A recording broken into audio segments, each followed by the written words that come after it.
பிரியமானவர்களே, ஆண்டவராகிய இயேசு கிறிஸ்துவின் நாமத்திலே உங்கள் அன்பின் வாழ்த்துக்களை நாங்கள் தெரிவித்துக் கொள்கின்றோம்.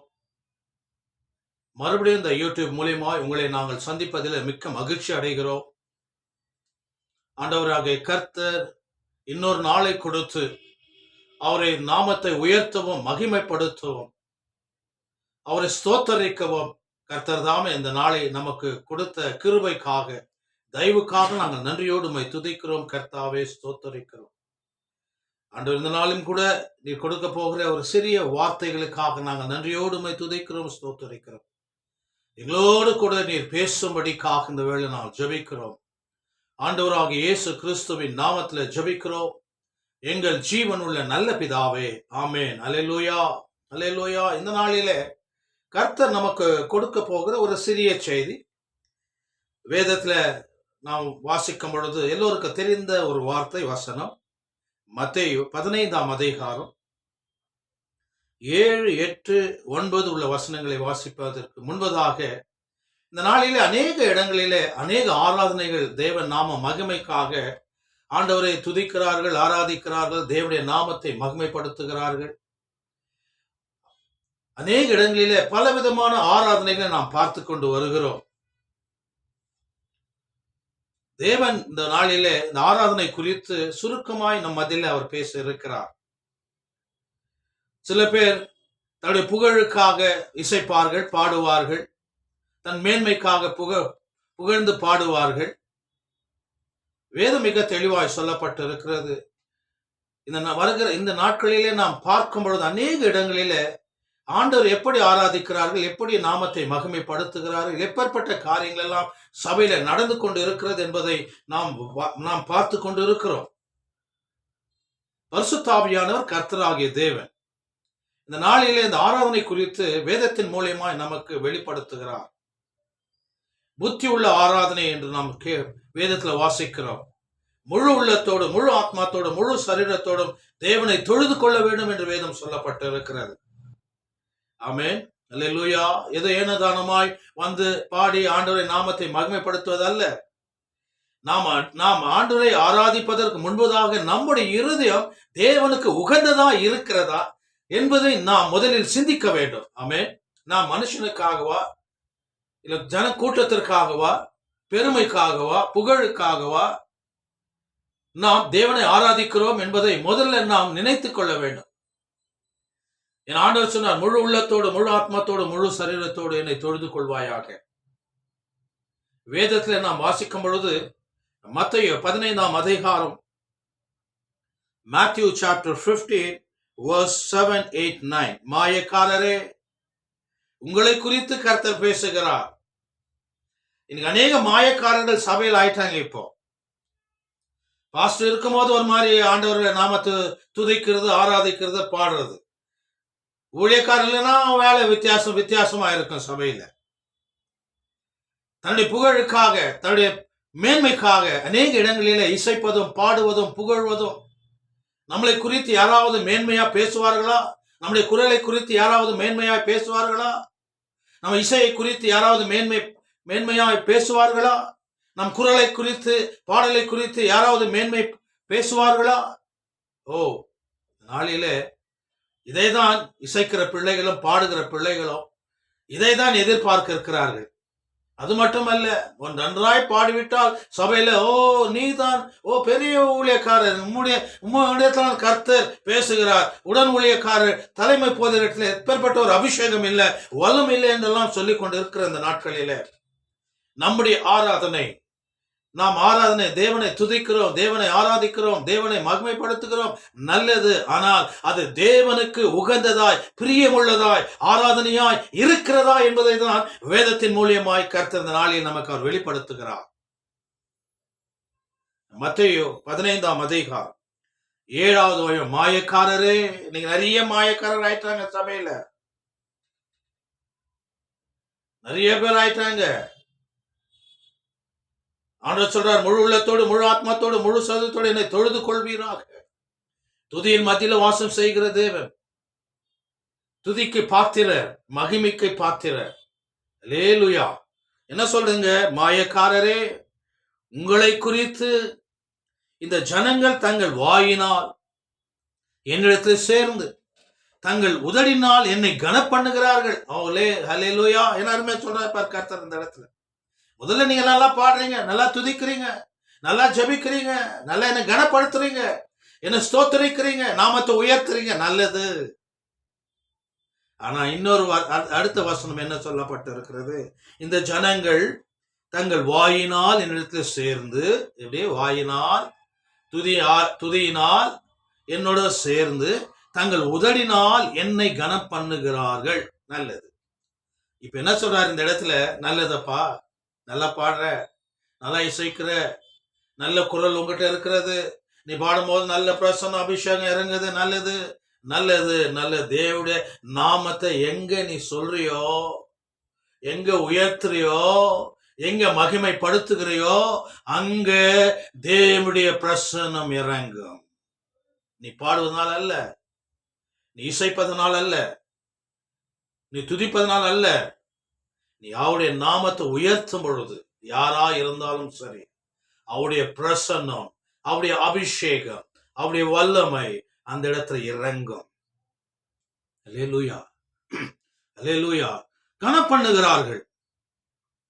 அவர்கள் இருதயமோ எனக்கு தூரமா விலகி இருக்கிறது. நல்லா பாடுறப்பா, நீ நல்ல குரல்பா, உனக்கு நல்ல அபிஷேகத்தோடு வாடுறப்பா நீ, கரெக்ட், நல்லது.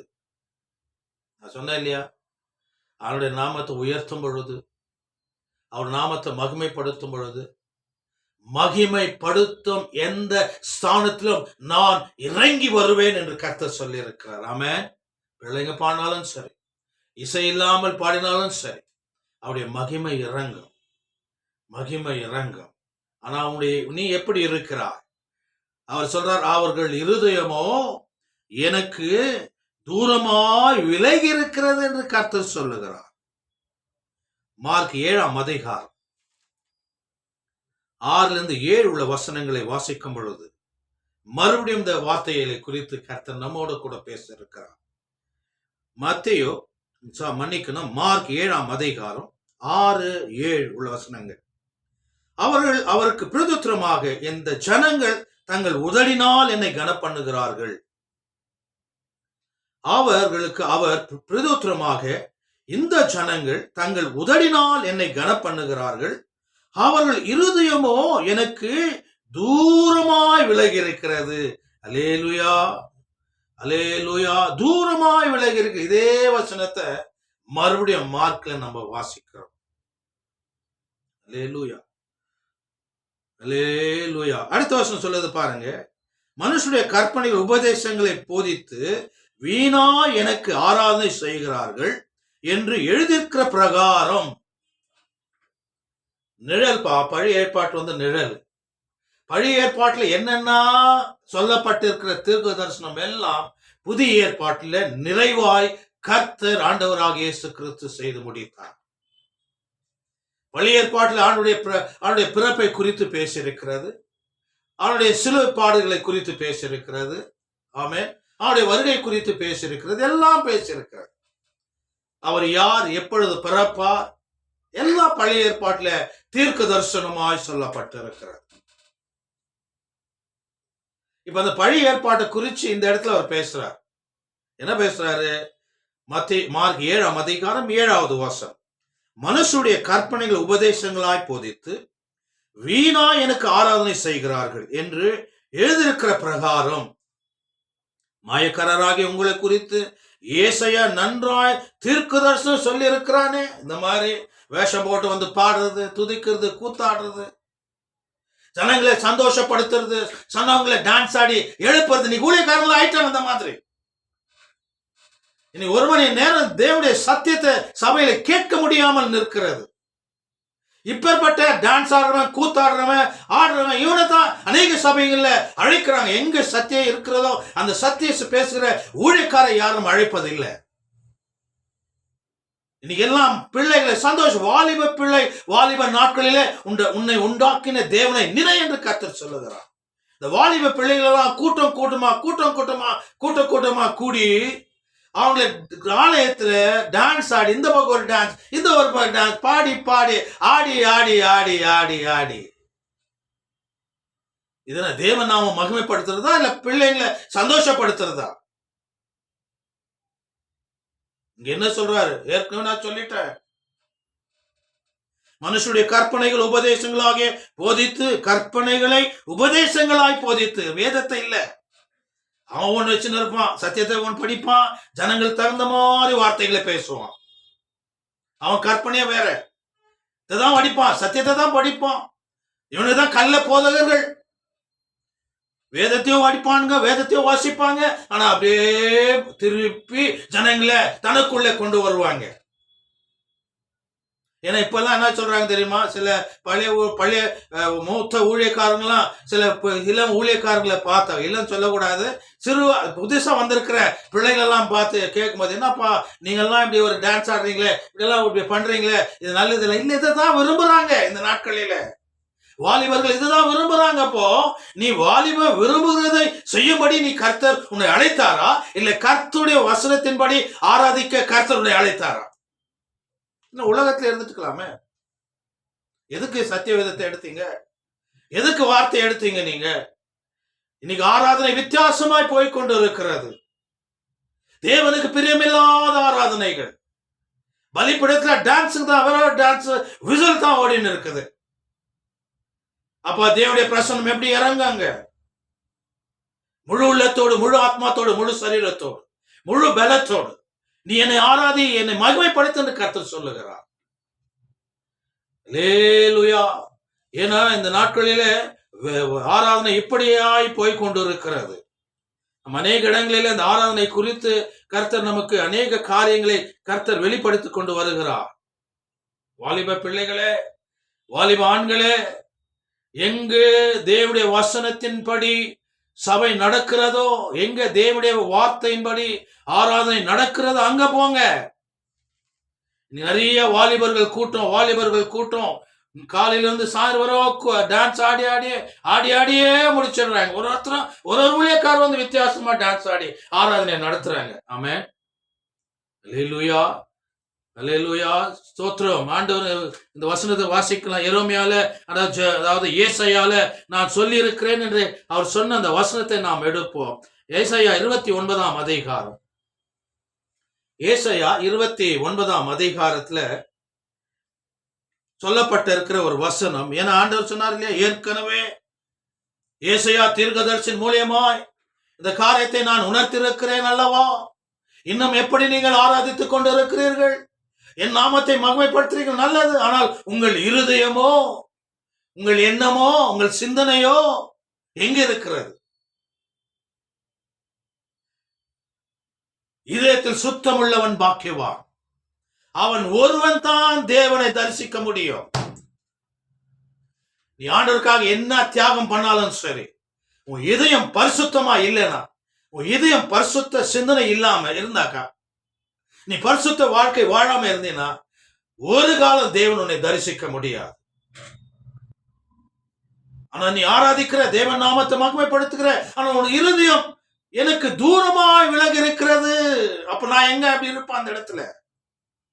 ஏசாயா 29ஆம் அதிகாரம் 13வது வசனம் வேதம் இப்படி சொல்லப்பட்டு இருக்கிறது. இந்த ஜனங்கள் தங்கள் வாயினால் என்னிடத்தில் சேர்ந்து, சொல்லிட்டே இருக்கிறார். ஆமென், அல்லேலூயா. இந்த ஜனங்கள் தங்கள் வாயினால் என்னிடத்தில் சேர்ந்து தங்கள் உதடினால் என்னை கனம் பண்ணுகிறார்கள். மறுபடியும் ரிப்பீட் பண்ற. கரெக்டா பாடுறீங்க, எல்லாம் நல்ல ராகம் எல்லாம் போட்டு எல்லாம் பாடுறீங்க. சில பேருக்கெல்லாம் பாடணும்னாக்கா கை தான் இப்படிதான் இருக்கு. இங்க போடு, ஏ போடு, பி போடு, சி போடு, இத்த போடு, அத்தை போடு, இத்த போடு, எதை போட்டு பாடினாலும் நீ ஆண்டவருக்குள்ள பரிசுத்தமா இருந்தா அந்த இடத்துல கர்த்தருடைய பிரசன்னம் இறங்கும். சில பேர் எல்லாம் பாடுறதுலாம் மியூசிக் சரியெல்லாம் டென்ஷன் ஆயிடுவாங்க. ஆண்டவர் அந்த நாட்கள்ல எல்லாம் ஆண்டவர்லாம் அந்த நாட்கள்லாம் மியூசிக் செட் எல்லாம் இருந்ததா? ஆமென், அல்லேலூயா. பாருங்க, வேதத்துல ஏசாயா தீர்க்கதரிசி மார்க்ல சொன்னது போல இது ஏசாயா தீர்க்கதரிசி மூலமாய் ஏற்கனவே உரைக்கப்பட்டு இருக்கிறது. அப்ப டக்குன்னு என்ன பண்ணணும், நம்ம இந்த புதிய ஏற்பாட்டுல எங்க சொல்றாரு அதை எடுக்கணும், அந்த வசனத்தை எடுக்கணும். ஏன்னா ஏற்கனவே அதை சொல்லி இருக்கிறாரு, அதை மறுபடியும் நமக்கு கர்த்தர் ரிப்பீட் பண்றாரு. ஆமே, இல்ல நம்ம ஏசாயா காலத்துல வாழ்ந்தது இல்ல, இப்ப கர்த்தருடைய காலத்துல வாழ்றோம் நம்ம. அல்லேலூயா. என்ன சொல்றார்? இந்த ஜனங்கள், ஐசாயா சாப்டர் 29 verse 3, ஏசாயா 29ஆம் அதிகாரம் 13வது வசனம். இந்த ஜனங்கள் தங்கள் வாயினால் என்னிடத்துல சேர்ந்து தங்கள் உதடினால் என்னை கனப்பண்ணுகிறார்கள், நல்லது. அவர்கள் இருதயமோ எனக்கு தூரமாய் விலகி இருக்கிறது. அவர்கள் எனக்கு பயப்படுகிற பயம் மனுஷராலே போதிக்கப்பட்ட கற்பனையா இருக்கிறது. ஆமென். அல்லேலூயா. சில பேர் வர்ஷிப் பண்ணுவாங்க, அவங்க யாரும் அங்க நின்னுக்கிறவங்க மைக் அடிச்சு கீழே வந்துருவாங்க. இவர் நினைச்சிட்டார் அபிஷேகம் இறங்கிச்சு, ஓ இன்னும் கத்துவார். சில பேர் கத்துனா தான் ஜோரா ஜோரா ஜோரா ஜோரா கத்துனா தான் அபிஷேகம் இறங்க நினைக்கிறாங்க. இல்ல. ஆமே, நீ மெதுவா பாடினாலும் முழு உள்ளத்தோடு முழு ஆத்மாத்தோடு சரீரத்தோடு. சில இடத்துல ஆராதனை பண்ணும் போது ஜனங்கள்லாம் கீழே விழுற மட்டும் தபா லபா கத்திட்டே இருப்பாங்க. பரிசுத்தாவியானவர் நிதானமா நீ ஜெபம் பண்ணாலும் கூட, நீ அபிஷேகம் நிதானமா நீ பாடினாலும் கூட, நீ முழு உள்ளத்தோடு முழு ஆத்மாத்தோடு முழு சரீரத்தோடு நீ பாடும் பொழுது கர்த்தருடைய பிரசன்னம் இறங்கும், கர்த்தருடைய மகிமை இறங்கும். நம் வேதத்தை நாம் வாசித்துக் கொண்டு இருக்கிறோம். இந்த நாட்களிலே மனுஷருக்கு தகுந்தமாய் ஆராதனைகள் நடந்து கொண்டு இருக்கிறது. இவங்களதான் கூப்பிடுறாங்க, ஆராதனை செய்யறதுக்கு கூப்பிடுறாங்க. அல்லேலூயா, அல்லேலூயா. வேதம் சொல்லப்பட்டு இருக்கிறது. எசேக்கியேல் 33ஆம் அதிகாரம் 31வது வசனம் பாருங்க. எசேக்கியேல் சாப்டர் 33 verse 31, 31வது வசனம். எசேக்கியேல் 33:31வது வசனம். வேதம் இப்படி சொல்லப்பட்டு இருக்கிறது. மறுபடியும் வாசிக்கிறேன், அந்த வசனத்தை கேளுங்க. 31 எசேக்கியேல் 33 verse 31, 31வது வசனம் என்ன சொல்லப்பட்டு இருக்கிறது? ஜனங்கள் கூடி வருகையில் கூடி வழக்கத்தின்படி முன்னெடுத்துல வந்து உனக்கு முன்பாக ஆலயத்துக்கு வர இல்லையா? ஜனங்கள் வழக்கத்தின்படி ஆலயத்துக்கு வராங்க. உனக்கு முன்பாக, உமக்கு முன்பாக. ஆலயத்துல யாருக்கு முன்பாக நாம ஆராதிக்கிறோம்? தேவன் முன்பாக. அல்லேலூயா, ஸ்தோத்திரம். தேவனுடைய பிரசன்னத்தில் நம்ம தேவனுடைய ஆராதிக்கிறோம். என்ன சொல்லப்பட்டு இருக்கிறது? ஜனங்கள் கூடி வருகிற வழக்கத்தின்படி உன்னிடத்தில் வந்து உனக்கு முன்பாக என் ஜனங்கள் மேல் உட்கார்ந்து உன் வார்த்தைகளை கேட்கிறார்கள், ஆனால் அவர்கள் அவைகளின்படி செய்கிறதும் இல்லை. அவர்கள் தங்கள் வாயினாலே இன்பமாய் பேசுகிறார்கள். ஆமென். சந்தோஷமா பேசுறாங்க, ஜனங்களை சந்தோஷப்படுத்துறாங்க. ஏன்னா ஜனங்க விசுவாசிகிட்ட கோவப்பட்டா காணிக்க பெட்டி காலி ஆயிடும், தசமபாகம் போயிடும். இது ஒரு பெரிய ஊழியம் இந்த நாட்களில. ஓ, தேவன் சொல் கடிந்து கொள்கிற அந்த வார்த்தை, கடிந்து கொள் என்றார் கர்த்தர். கடிந்து கொள்ளி சீர்திருத்து என்று கர்த்தர் சொல்லுகிறார். ஓ, நம்ம கடிந்து கொண்டால் மறுபடியும் அவங்க சபைக்கு வரமாட்டாங்களே, நம்ம சபை தேவையில் அவங்க சந்திக்க மாட்டாங்களே என்று நினைத்து இன்றைக்கு அநேக ஊழியக்காரர்கள் ஜனங்களுக்கு தகுந்த மாதிரி ஊழியம் பண்றாங்க, ஜனங்களுக்கு தகுந்த மாதிரி பாடுறாங்க, ஜனங்களுக்கு தகுந்த மாதிரி தீர்க்க தரிசனம் சொல்றாங்க. கற்பனை கற்பனை கற்பனை இது சொல்லிட்டே வர பாருங்க. ஒவ்வொரு அதிகாரத்திலையும் பார்க்கும்போது, மத்தேயுல பார்க்கும்போது, மார்க்ல பார்க்கும்போது, ஆமென், ஏசாயால பார்க்கும்போது, எசேக்கியேல்ல பார்க்கும்போது கற்பனை கற்பனை பண்ணி இவங்களே பேசுறது. ஆனா சத்தியத்துல தான் எடுப்பாங்க. என்ன சொல்றாரு ஆண்டவர்? என்ன பேசுறாரு? ஜனங்கள் கூடி வருகிற வழக்கத்தின்படியே உன்னிடத்துல வந்து, எசேக்கியேல் சொல்றான், உன்னிடத்துல வந்து, ஆண்டவரே உன்னிடத்துல வந்து உனக்கு முன்பாக என் ஜனங்கள் போல உனக்கு முன்பாக என் ஜனங்களை போல உட்கார்ந்து என் வார்த்தைகளை கேட்கிறார்கள், ஆனாலும் அவர்கள் அவைகளின்படி செய்கிறதும் இல்லை. அவர்கள் தங்கள் வாயினாலே இன்பமாய் பேசுகிறார்கள், அவர்கள் இருதயமோ பொருளாசை பின்பற்றி போகிறது. ஆமென். அல்லேலூயா. எதனா ஒன்று பேசிட்டா போயிடுமேலாம். அவர் இதயமோ எங்க இருக்குமா? பொருள் ஆசையை பின்பற்றி போகிறது என்று வேதம் சொல்லப்பட்டிருக்கிறது. இருதயம் தான் ரொம்ப முக்கியம். இருதயத்தில் சுத்தம் உள்ளவன் பாக்கியவான். அவன் ஒருவர் தான் தேவனை தரிசிப்பான். இருதயம் சுத்தம் உள்ளவன் பாக்கியவான். அவன் முழு உள்ளத்தோடு, முழு ஆத்மாத்தோடு, முழு சரீரத்தோடும் அவன் தேவனை தொழுது கொள்ளும் பொழுது தேவனை அவன் தரிசிப்பார். தேவனுக்கு அநேக வெளிப்பாடுகளை, தரிசனங்களை கர்த்தர் கொடுப்பார். அந்த ஆராதனை முழுமையாய் ஒப்பு கொடுக்கும் பொழுது, அந்த ஊழியத்தின் பாதையில் அவன் முழுமையாய் ஒப்பு கொடுத்து தேவன் நாமத்தை மகிமைப்படுத்தும் பொழுது அவனுடைய வாழ்க்கையில் அநேக வெளிப்பாடுகளை, தரிசனங்களை, மகிமையான காரியங்களை கர்த்தர் செய்ய வல்லவராய் இருக்கிறார். ஆமென். அல்லேலூயா. என்ன அருமையா சொல்றாரு பாருங்க. நம்ம ஆராதனைக்கு வந்து உட்காரணும், செய்தியை கேட்கிறோம், ஆனா செய்தியின்படி நடக்கிறது கிடையாது. என்ன சொல்றாரு? உன் வார்த்தைகளை கேட்கிறார்கள். உட்கார்ந்து கேட்கிறோமா? கேட்கறது இல்லையா? இங்க எங்க இப்பெல்லாம் வார்த்தைகளே இல்லையே. வார்த்தைக்கு 10 நிமிஷம் கூட இந்த நாட்களில் கொடுக்கறது இல்லையே. எங்க பாருந்த ஆசீர்வாதத்தை குறித்து தான் பேசின்னு இருக்கிறாங்க. தேவனுடைய வருகைக்கு நீ ஆயத்தமா இருக்கிறாயா? நீ விழித்து இருக்கிறாயா? இன்னும் நீ பாவத்தில் இருக்கிறாயா? இன்னும் விபச்சாரத்துல குடிபோதையில் இருக்கிறாயா? சில சபைகளை பாத்தீங்கன்னா பாவத்தை குறிச்சு பேசினா, குடியை குறிச்சு பேசினா என்னதான் பேசுறாங்க, என் புள்ளைய பத்தி தான் பேசுறாங்க நினைக்கிறேன். சரி, உன் பிள்ளைங்க எதிர்காலத்தை குறித்து தானே கர்த்தர் யார் மூலியமா பேசுற. அப்ப நீ என்ன செய்யணும்? பாவத்தின் சம்பளம் மரணம். இசைக்கல்ல சொல்றாரு, இசைக்கல்ல சொல்லப்பட்டு இருக்கிறது. என்ன அருமையான ஒரு நல்ல 18வது வசனத்துல கர்த்தர் சொல்லுகிறார் பாருங்க. இசைக்கல் 18ஆம் அதிகாரத்துல நம்ம வாசிக்கும் பொழுது, 18ஆம் அதிகாரத்துல நம்ம வாசிக்கும் பொழுது, துன்மார்க்கனமாய் சாகிறது எனக்கு எவ்வளவு வேணும் பிரியமோ, அவன் தன் வழிகளை விட்டு திரும்பி பிழைப்பதல்லவா எனக்கு பிரியம் என்று கர்த்தராகி ஆண்டவர் சொல்லுகிறார். சபையில ஒரு ஊழியக்காரர் சொல்றாருன்னா உன் பிள்ளைகள் நன்மைக்காகத்தான். சபையில நீ தேவனை ஆராதிக்க வேண்டும் என்று ஒரு ஊழியக்காரர் சொல்றாருன்னா அது உன் பிள்ளைகளுடைய எதிர்கால ஆசீர்வாதத்திற்காகத்தான். ஏன் நிறைய பேர் இப்பெல்லாம் சபைகள்ல ஆராதனைக்கு யாரும் வர்றது கிடையாது. இப்பதான் பாடி நிற்பாங்க. அவர் 10 தான் அவர் தொடங்குறார் செய்தி. நம்ம 10:10 போலாம். முதல்ல வாழ்க்கையில கர்த்தர் செய்த நன்மைகளை நினைத்து தேவனுக்கு நீங்கள் நன்றி சொல்லவர்களா இருக்க வேண்டும் என்று நினைத்தால் நீங்க சீக்கிரமாய் 9 மணிக்கு சபை ஆராதனை என்று வைத்துக் கொள்ளுங்கள். 8:30 மணிக்கெல்லாம் வருவான். பரிசுத்த ஆவியானவர் அவனுக்குள்ள இருக்கும் பொழுது அந்த வாரம் முழுவதும் அவர் செய்த நன்மைகளை நினைத்து சொல்ல ஓடி வருவான், சமூகத்துல வருவான். ஆமென். அல்லேலூயா. துன்மார்க்கனமாய் சாகிறது எல்லாம் துன்மார்க்கன் சாகிறது எனக்கு எவ்வளவு பிரியமோ, அவன் தன் வழிகளை விட்டு திரும்பி பிழைப்பதல்லவா எனக்கு பிரியம் என்று கர்த்தராகிய ஆண்டவர் சொல்லுகிறார்.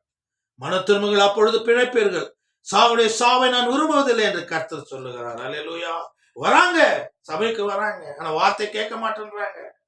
இதுதான் சொல்றாரு எசேக்கியேல் 33ஆம் அதிகாரம் 31வது வசனம். இன்னைக்கு சபையில போதகர் போய் சொல்லிட்டே இருப்பாங்க, கேட்டே இருப்பாங்க. இந்த காதுல வாங்க, இந்த காதுல விடுவாங்க, இல்ல இந்த காதுல வாங்கி இந்த காதுல விடுவாங்க. அதை எடுத்துட்டு போய் இதயத்துல வைக்க மாட்டாங்க. ஆமென். அல்லேலூயா. என்ன சொல்றாரு? என் ஜனங்கள் கூடி வருக, வழக்கத்தின்படி உன்னிடத்துல வந்து உனக்கு முன்பாக என் ஜனங்களை போல் உட்கார்ந்து உன் வார்த்தைகளை கேட்கிறார்கள். ஆனால் அவர்கள் அவைகளின்படி செய்கிறதும் இல்லை. ஆனாலும் அவர்கள் அவைகளின்படி செய்கிறதும் இல்லை. அவர்கள் தங்கள் வாயினாலே இன்பமாய் பேசுகிறார்கள். அவர்கள் இருதயமோ பொருள் ஆசையை பின்பற்றி போகிறது என்று வேதம் சொல்லப்பட்டிருக்கிறது. சரி, இந்த இருதயம் என்ன? இருதயத்தை சுத்தமாவே முழு இருதயத்தோடு, முழு ஆத்மாத்தோடு, முழு சரீரத்தோடு தேவனை துதிப்பாயாக என்று வேதம் சொல்லுது. ஏன் இதயத்தை இருதயம் எப்பேற்பட்டவை என்பதை எரேமியா 17ஆம் அதிகாரம், ஜெரமியா சாப்டர் 17 நம்ம இருதயம் எப்பேற்பட்டது என்பதை குறித்து பேசுகிறார். ஏன்னா இப்பேற்பட்ட காரியங்கள், இப்பேற்பட்ட அசுத்த காரியங்கள் நம் இதயத்துக்குள்ள இருந்தா நம் இதயத்துல வந்து கர்த்தர் வாசம் செய்ய மாட்டார். நம் ஜெபத்திற்கு கர்த்தர் பதில் கொடுக்க மாட்டார். எவ்வளவுதான் ஜெபித்தாலும் எவ்வளவுதான் பாடினாலும் இதயத்தில் இப்பேற்பட்ட சிந்தனைகள் காரியங்கள் இருந்தால் கர்த்தர் உன் ஆராதனை ஏற்றுக்கொள்ள மாட்டார், உன் ஜெபத்தை ஏற்றுக்கொள்ள மாட்டார். ஆமென். ஏன் உன் காணிக்கையும் கர்த்தர் ஏற்றுக்கொள்ள மாட்டார். எரேமியா 17ஆம் அதிகாரத்துல இருதயத்தை குறித்து கர்த்தர் பேசுகிறார். ஏன்னா இருதயம் தான் இப்ப பேசிட்டு இருக்கிறோம்.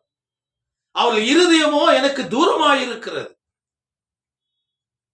நல்லா பாடுறீங்கப்பா, நல்லா ஜெபிக்கிறீங்கப்பா, நல்லா லைட் எல்லாம் வர போட்டுக்கிறீங்கப்பா. இப்பெல்லாம் லைட்டு சாராயம் குடிக்கிற கிளப்ல கூட லைட்டுங்க கம்மியா இருக்கும். தெருக்கூத்தாடுற பெண்கள் கிளப்ல கூட லைட் கம்மியா இருக்கும். இன்னைக்கு விதவிதமான லைட்டுங்க தான். இன்னைக்கு விதவிதமான லைட்டுங்க. அந்த ஒளியே போயிடுச்சு. வேதத்துல நம்ம பாக்குறோம் தேவன் ஒளியா இருக்கிற அந்த ஒளி போயிடுச்சு. தேவனுடைய ஒளி பிரசன்னம் சபையில போயிடுச்சு. அவர் ஒளியா இருக்கிற அந்த ஒளி போயிடுச்சு. உலகத்துக்கிற ஒளி எல்லாம் உள்ள வந்துடுச்சு. உலகத்துக்கிற ஆராதனை எல்லாம் உள்ள வந்து என்ன பக்கா சாராயம் இல்ல சபையில், அவ்வளவுதான். எல்லாம் நடக்குது. எல்லாம் அதே டைப்ல தான் நீங்க நடந்து கொண்டு இருக்கிற சபை. ஆமென். அல்லேலூயா. இன்னைக்கு வாலிப ஆண்களும் பெண்களும் தாறுமாறாய் ஆராதனையில கலந்து கொள்ளுகிறார்கள். சத்தியத்தை அவங்களுக்கு தெரியாம வழி நடத்துறாங்க அநேக ஊழியக்காரர்கள். இதே ஆயிட்டு இருக்குது இப்போ சமூகத்துல. கள்ள போதகர்கள் ஆண்டவர் சொன்னார் மத்தேயு 24ஆம் அதிகாரம், நான் வரும்பொழுது கள்ள போதகர்கள் எழும்புவார்கள். கள்ள தீர்க்கதரிசிகள் பழைய ஏற்பாட்டில், புதிய ஏற்பாட்டில் கள்ள போதகர்கள்.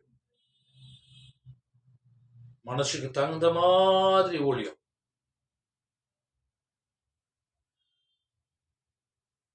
சில சபைகள்ல கூட்டத்தான் பாக்குறாங்க, அதை தவிர இந்த இடத்துல தேவனுடைய வார்த்தை வசனம் இருக்குதான் யாரும் பார்க்கறது கிடையாது. எத்தனையோ சபைகள் இருக்கிறது. சில பேர் கூட்டத்தை பார்த்து சபைக்கு வராம போவாங்க.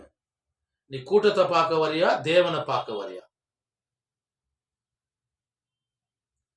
சிறிய சிறிய இடத்துல தான் கடிந்து கொள்ள அதிகமா இருக்கும், கண்காணிப்பு அதிகமா இருக்கும், பிள்ளைகள் மேல ஊழியக்காருடைய கரிசனை அதிகமா இருக்கும். நிறைய கூட்டம் தான், ஊழியக்காரர் யாருன்னே தெரியாது. அவன் யார் கூட வரான், யார் கூட போறானே தெரியாது. அந்த மேய்ப்பனுக்கு யாருன்னு தெரியாது. இது யார் கூட வருது, இது யார் கூட போகுதுன்னு யாருக்குமே தெரியாது. ஆமென். அல்லேலூயா. என்ன சொல்றாரு எரேமியா 19ஆம் அதிகாரம், எரேமியா 17ஆம் அதிகாரம் 9வது வசனம். வேதம் இப்படி சொல்லப்பட்டிருக்கிறது, எல்லாவற்றை பார்க்கிலும் இருதயமே திருக்குள்ளதும் மகா கேடுள்ளதுமாய் இருக்கிறது, அதை அறியத்தக்கவன் யார்?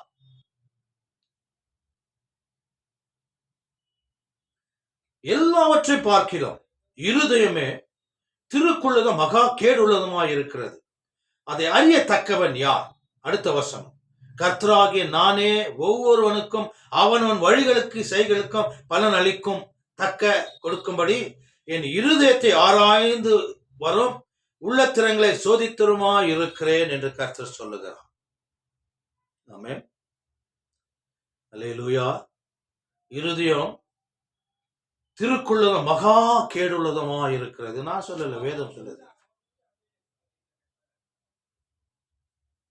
பரிசுத்தரே பாருங்க, எல்லாவற்றிலும் இருதயமே திருக்குள்ளதும் மகா கேடுள்ளதுமா இருக்கிறது, அதை அறியத்தக்கவன் யார்? சரி, இருதயத்துக்குள்ள என்னென்ன அக்கிரம சிந்தனைகள் இருக்கிறது?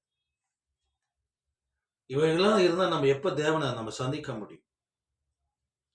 சில பேர் நல்லா ஜெபிப்பாங்க, நல்லா ஆராதிப்பாங்க, உபவாசமா இருப்பாங்க, ஆண்டவர் எந்த நேரம் ஆண்டவரை தொழுது கொண்டுனே இருப்பாங்க.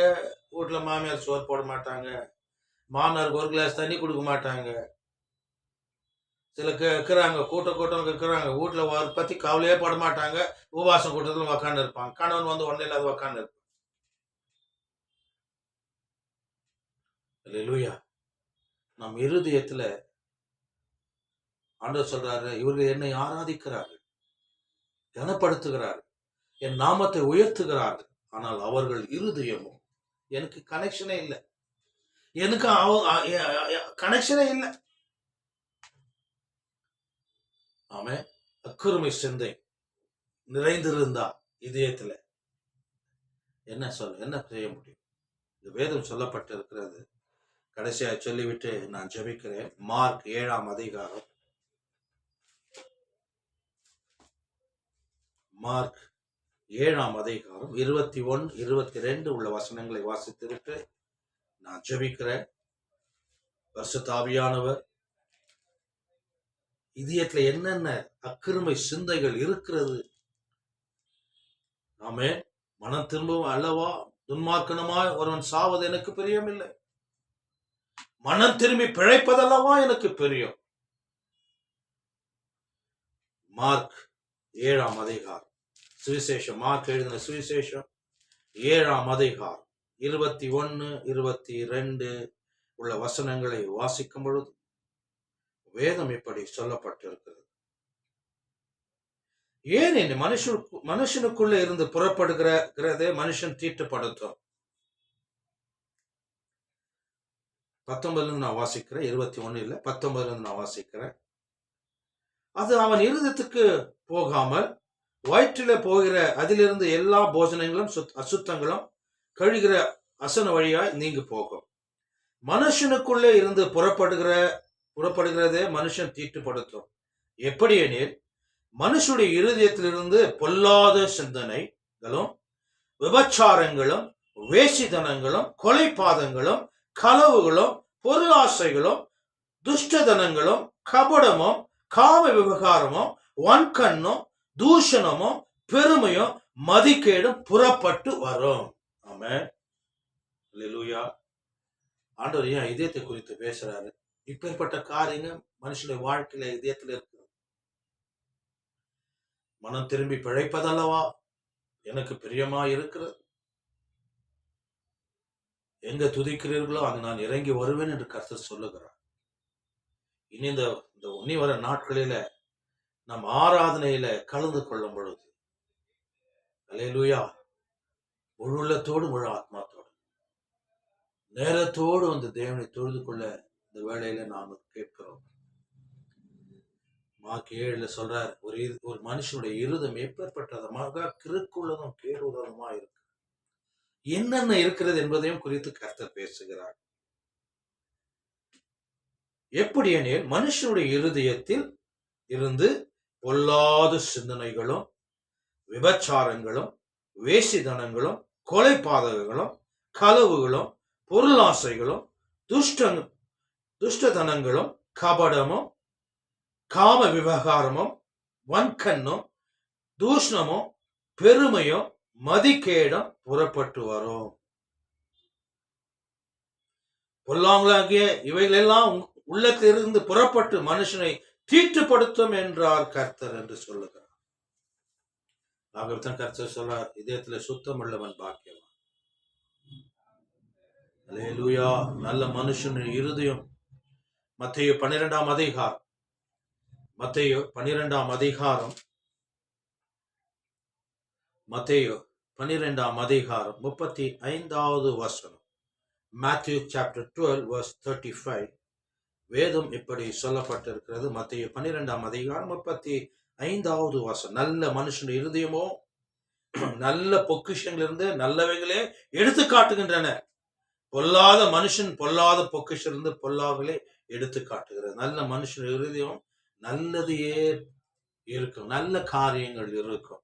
ஆமென், அல்லேலூயா, அல்லேலூயா. ஸ்தோத்திரம் ஆண்டவரே. ரோமர் 12ஆம் அதிகாரம், ரோமர் 12ஆம் அதிகாரத்துல பவுல் இப்படி எழுதுகிறார். ரோமன்ஸ் சாப்டர் 12 verse 1 and 2 எல்லாருக்கும் தெரிந்த ஒரு வார்த்தை தான். ரோமர் 12 1 and 2. அப்படி இருக்க சகோதரரே, நீங்கள் உங்கள் சரீரங்களை பரிசுத்தமும் தேவனுக்கு பிரியமான ஜீவ பலியா ஒப்பு கொடுக்க வேண்டும் என்று தேவனுடைய இரக்கங்களை முன்னிட்டு உங்களை வேண்டிக் கொள்கிறேன். இதுவே நீங்கள் செய்யத்தக்க புத்தி உள்ள ஆராதனை. மறுபடியும் நான் வாசிக்கிறேன். அப்படி இருக்க சகோதரரே, நீங்கள் உங்கள் சரீரங்களை பரிசுத்தமும் தேவனுக்கு பிரியமான ஜீவ பலியாக ஒப்பு கொடுக்க வேண்டும் என்று தேவனுடைய இரக்கங்கள் முன்னிட்டு உங்களுக்கு வேண்டிக் கொள்கிறேன். இதுவே நீங்கள் செய்யத்தக்க புத்தி உள்ள ஆராதனை. நீங்கள் இந்த பிரபஞ்சத்தில ஒத்த வேஷம் தெரியாமல் தேவனுடைய நன்மையும் பிரியம் பூர்ணமான சித்தம் என்னதென்று பகுத்தறியத்தக்கதாக உங்கள் மனம் புதியதாக்கினதனால் மறுரூபமாக்குங்கள். ஆமென். அப்படி இருக்க சகோதரரே, நீங்கள் உங்கள் சரீரங்களை பரிசுத்தமும் தேவனுக்கு பிரியமான ஜீவ பலியாய் ஒப்பு கொடுக்க வேண்டும் என்று தேவனுடைய இரக்கங்கள் முன்னிட்டு உங்களுக்கு வேண்டிக் கொள்கிறேன். பவுல் முடிக்கிறார். அல்லேலூயா, ஸ்தோத்திரம் ஆண்டவரே. பரிசுத்தரே, பாருங்க, நாம் இனி ஆராதிக்கும் பொழுது தேவனுக்கு பிரியமுள்ளவர்களாய், இதயம் பரிசுத்தம் உள்ளவர்களாய் நாம் தேவனை தொழுது கொள்ளும் பொழுது, ஆவியோடு உண்மையோடு நாம் தொழுது கொள்ளும் பொழுது, தேவனுடைய பிரசன்னம், தேவனுடைய அபிஷேகம் இறங்கும். கர்த்தர் நம்மளை கொண்டு பெரிய காரியங்களை செய்வார். இந்த ஜனங்களோ வாசித்தோம், இந்த ஜனங்களோ என்ன சொல்றார் கர்த்தர்? மாயக்காரரே, உங்களை குறித்து இந்த ஜனங்களோ தன் வாயினால் என்னை சேர்த்து தங்கள் உதறினால் என்னை கனப்பண்ணுகிறார், அவர்கள் இருதயமோ எனக்கு தூரமா இருக்கிறது. நாம் இனி ஆராதனை செய்ய போகிறோம். ஆயுசு நாட்கள் கர்த்தர் கொடுக்கிற வரையிலும் தாவீது ராஜா சொன்னது போல சங்கீதம் 150 சங்கீதம் வாசிக்கும் பொழுது, கடைசி வசனத்தை வாசிக்கும் பொழுது தாவீது ராஜா சொல்லுகிறான் பாருங்க, நம்ம சுவாசம் இருக்கிற வரையிலும், இந்த ஜீவன் இருக்கிற வரையிலும் நாம் தேவனையே துதிக்க வேண்டும் என்று கடைசியா முடிக்கிறான் பாருங்க. 150 சங்கீதத்துல கடைசி, சுவாசம் உள்ள யாவரும் கர்த்தரையே துதிப்பார்கள். அந்த சுவாசம் இருக்கிற வரையிலும், இந்த ஜீவன் இருக்கிற வரையிலும், ஆண்டவர் வருகை மட்டும் நாம் தேவனை முழு உள்ளத்தோடு, முழு ஆத்மாத்தோடு, முழு சரீரத்தோடு, முழு பலத்தோடு நாம் தேவனை துதிப்போம். இதயத்தில் எந்த ஒரு அக்கிரம சிந்தனை இல்லாதபடி நீ ஆராதனை செய்வதற்கு முன்பதாக முழங்கால் படி போட்டு, அப்பா நான் ஆராதிக்க வந்திருக்கிறேன் ஐயா, அப்பா என்னை தூரி தள்ளி விடாத ஆண்டவரே, நாங்க வாசிக்கிறோம், நாங்க துதிக்கிறோம், ஆராதிக்கிறோம், அவர் இதயமோ எங்களுக்கு தூரமா இருக்குது என்று தேவன் கவலைப்படுவதை நாங்கள் வாசிக்கிறோம். அப்பா, முதல்ல எங்கள் இருதயத்தை பரிசுத்தப்படுத்துவீரா. உமக்கு விரோதமாய், பரத்துக்கு விரோதமாய் நாங்கள் பேசியிருந்தால் கர்த்தாவே, இருதயத்தின் நிறைவு வாய் பேசும் என்று நாங்கள் வாசிக்கிறோம். என்ன நினைக்கிறோமோ அதுதான் இந்த வார்த்தை பேசும். இருதயத்தில் என்ன இருக்குது அதுதான் பேசும். இருதயத்தின் நிறைவு வாய் பேசும் என்று நாங்கள் வேதத்தில் வாசிக்கிறோம். அப்பா, இனி வர நாட்களிலே நாங்கள் ஆராதனையில கலந்து கொள்ளப்படும். அப்பா, முதல்ல எங்கள் பாவங்களை எங்கள் அறிக்கை செய்து எங்களுடைய இருதயங்களை நாங்கள் பரிசுத்தப்படுத்தி, அப்பா முழங்கால் படி போட்டு உம்மை ஆராதிக்கும் பொழுது உடைய நாமத்தை உயர்த்தும் பொழுது, அப்பா வல்லமையான காரியங்களை நீ செய்வீர் என்று நாங்கள் விசுவாசிக்கிறோம். கொடுத்த ஒவ்வொரு வார்த்தைகளுக்காக நன்றியோடு உம்மை துதிக்கிறோம், ஸ்தோத்திரிக்கிறோம். இயேசுவின் நாமத்துல ஜெபிக்கிறோம் எங்கள் ஜீவன் உள்ள நல்ல பிதாவே. ஆமென், ஆமென். அல்லேலூயா, அல்லேலூயா.